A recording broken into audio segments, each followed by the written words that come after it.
Now, how would NLP help someone in business, Ian? Well, there's a whole pile of areas. I'll focus on two. Number one would be the people internally.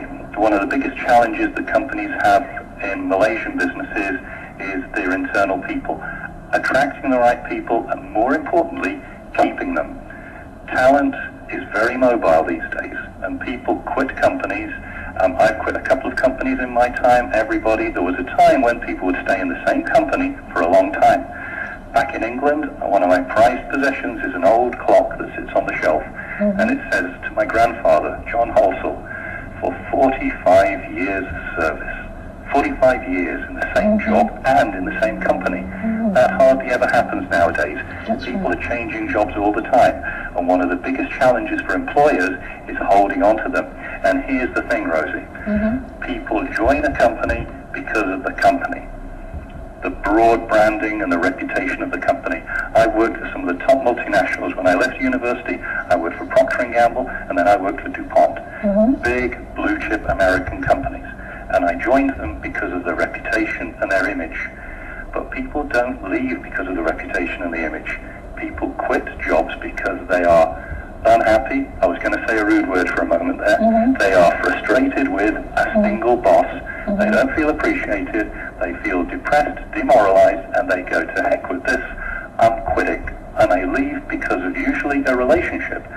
And that's usually about them not getting on. There's no communication, there's no respect, or they don't feel respected and they don't feel valued, and so they quit. And this is a massive problem for companies around the world, not just in Malaysia, hanging on to their talented people. That's the first of the two areas. The second is where I started with NLP, and that's sales.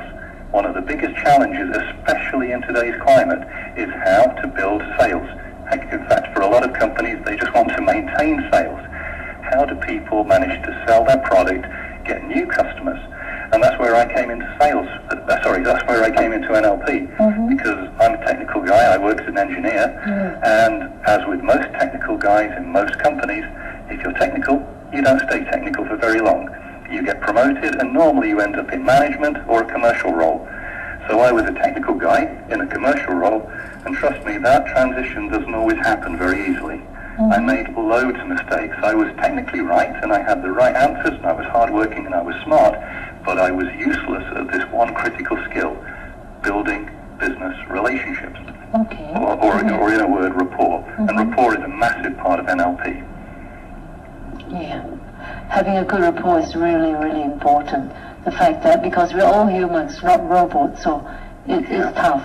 Whatever your product, whatever your life, whatever your career, you're going to be dealing with people. And it's an old saying in business that people buy people first.